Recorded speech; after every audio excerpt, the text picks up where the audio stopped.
Hi good morning students, welcome back in kites academy.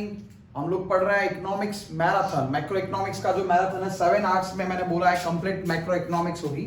उसमें हमारा आज का टॉपिक है बैलेंस ऑफ पेमेंट का कैपिटल अकाउंट। करंट अकाउंट में ऑलरेडी आपको प्रीवियस वीडियो में पढ़ा चुका हूं, ठीक है।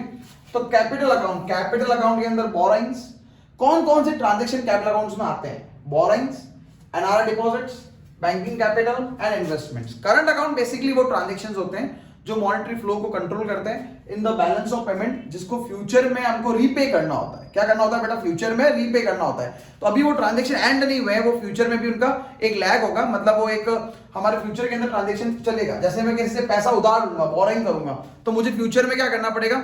रीपे करना पड़ेगा। मतलब ये ट्रांजेक्शन वो होते हैं जो फ्यूचर क्लेम को जनरेट करते हैं। क्या करते हैं बेटा? फ्यूचर क्लेम को जनरेट करते हैं। उसको हम क्या बोलते हैं? कैपिटल अकाउंट ट्रांजेक्शन, ठीक है। जैसे बोरिंग्स, अभी बोरिंग्स है, मतलब ये ट्रांजेक्शन पहली बात रेस्ट ऑफ वर्ल्ड के साथ हो रहा है, तो हम पैसा कहां से बोरो कर रहे हैं? वर्ल्ड से बोरो कर रहे हैं। बोरो और इन्वेस्टमेंट, दो वर्ड लिखे हैं मैंने, बोरोइंग और इन्वेस्टमेंट। इन्वेस्टमेंट आदमी अपनी मर्जी से करता है फॉर रिटर्न, ठीक है।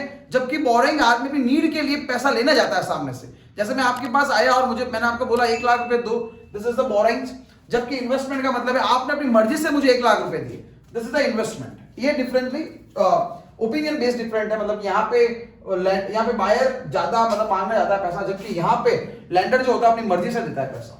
जो बोरिंग्स होती है वो हम जब पैसा किससे उधार लेते हैं तो दो फॉर्म में पैसा उधार ले सकते हैं बेटा, ध्यान रखना। एक हो सकता है ईसीबी, एक्सटर्नल कमर्शियल बोरिंग, और दूसरा हो सकता है एक्सटर्नल असिस्टेंस। पहला हो सकता है एक्सटर्नल कमर्शियल बोरिंग्स,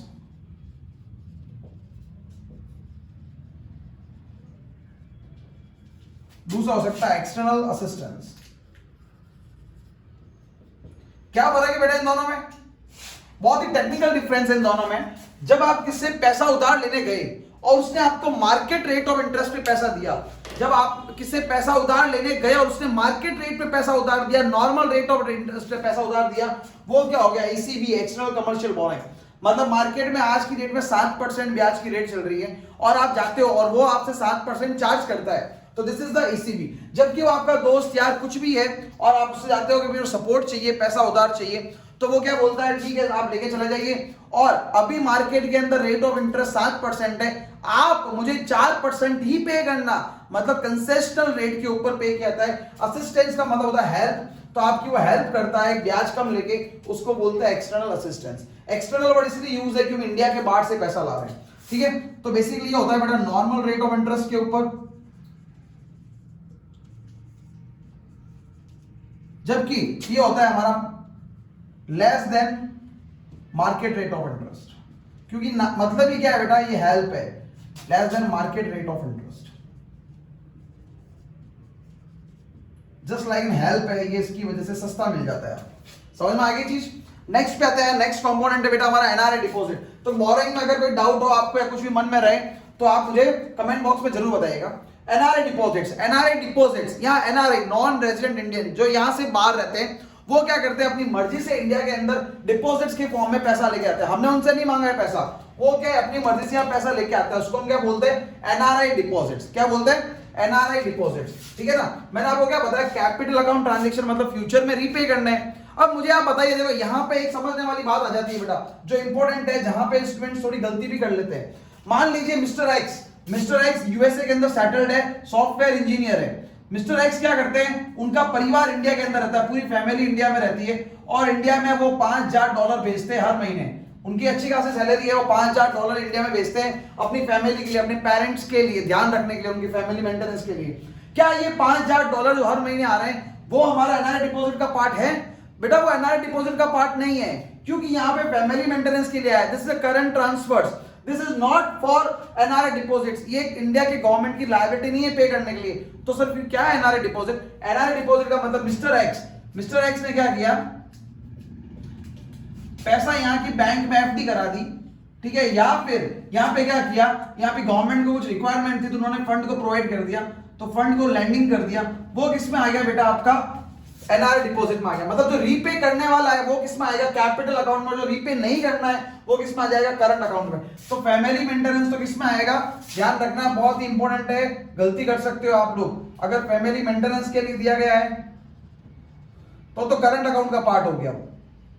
बट अगर सेम चीज अगर रीपे करने वाली सिचुएशन आती है गवर्नमेंट के पॉइंट ऑफ व्यू से या प्राइवेट के पॉइंट ऑफ व्यू से, तो कैपिटल अकाउंट के अंदर है। ये ध्यान रखना, देखो गलती सेम पॉइंट है, जो एक ही पॉइंट कैपिटल मारा और एक पॉइंट करंट मारा। Next what is the banking capital. What do you mean by banking capital? देखिए बहुत सिंपल बताता हूं मैं। जैसे अपने यहाँ पे स्टेट बैंक ऑफ इंडिया है, स्टेट बैंक ऑफ इंडिया की फॉरेन के अंदर ही ब्रांचेस होगी, ऐसा तो है नहीं कि वो रेस्ट्रिक्टेड है इंडिया में ब्रांचेस की। तो कोई भी इंडियन बैंक जो डोमेस्टिक बैंक है, इंडियन बैंक है, उस इंडियन बैंक की फॉरेन के अंदर भी क्या होती है बेटा, ब्रांचेस होती है। क्या होती है फॉरेन में?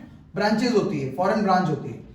अभी हमारी बैंक अच्छी नहीं चल रही है, मतलब बैंकिंग का जो रेवेन्यू है वो कम आ रहा है और कॉस्ट क्या हो रही है, ज्यादा हो रही है। मैं बोल सकता हूं कि एक तरह से हमारा लॉस हो रहा है।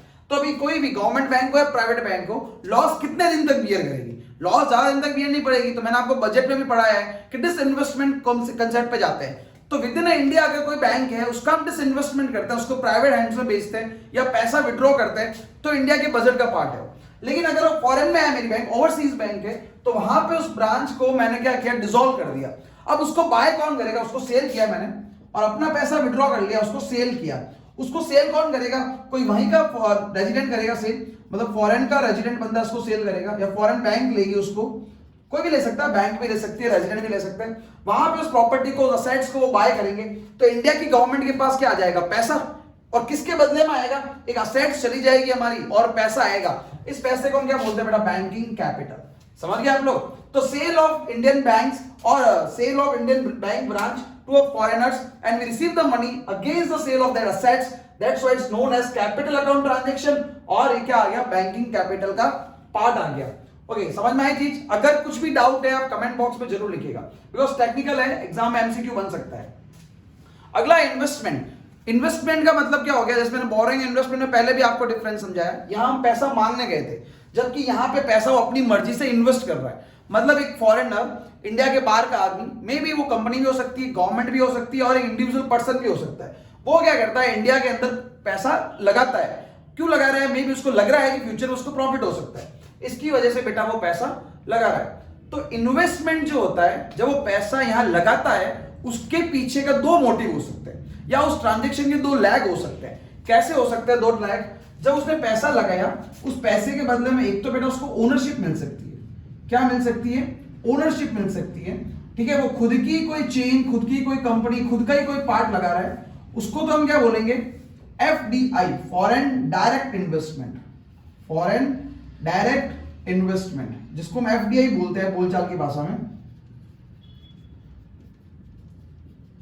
ओके, मतलब अगर यहां पे उसका डायरेक्ट कंट्रोल आ जाता है। डायरेक्ट कंट्रोल का मतलब क्या है? उसकी कंट्रोल की ओनरशिप पूरी की पूरी फॉरेनर के पास चली जाती है, तो उसको हम क्या बोलते हैं? डायरेक्ट इन्वेस्टमेंट है, फॉरेन डायरेक्ट इन्वेस्टमेंट। फॉरेन तो वर्ड यूज किया, डायरेक्ट इन्वेस्टमेंट एक्चुअली वर्ड है, फॉरेनर लगा इसलिए फॉरेन डायरेक्ट इन्वेस्टमेंट। सेकंड बेटा, उसके ओनरशिप नहीं आती है, उसके पास क्या आ जाता है? सिर्फ शेयर्स आ जाते हैं, डिबेंचर्स आ जाते हैं, उस शेयर का एक छोटा सा पार्ट आ जाता है। 100% ओनरशिप उनके पास नहीं जाती है। तो जहां पे इनडायरेक्ट कंट्रोल जाता है उनके हाथ में, डायरेक्ट कंट्रोल नहीं जाता है। इसका एग्जांपल हो गया बेटा अपने जॉइंट वेंचर्स, ठीक है, शेयर्स एटसेट्रा। तो ये सब किस में आता है बेटा? इनडायरेक्ट कंट्रोल में आता है। और इसको हम क्या बोलते हैं? Foreign institutional investors. Foreign institutional investors, जिसको एफआईआई बोला जाता है। क्या बोला जाता है बेटा? एफआईआई। तो ये फर्क है हमारा एफडीआई में और एफआई में। यहां पे डायरेक्ट कंट्रोल है, जबकि यहां पे बेटा इनडायरेक्ट कंट्रोल है। समझ में आ गई चीज? कुछ भी डाउट है कमेंट बॉक्स में लिखिएगा।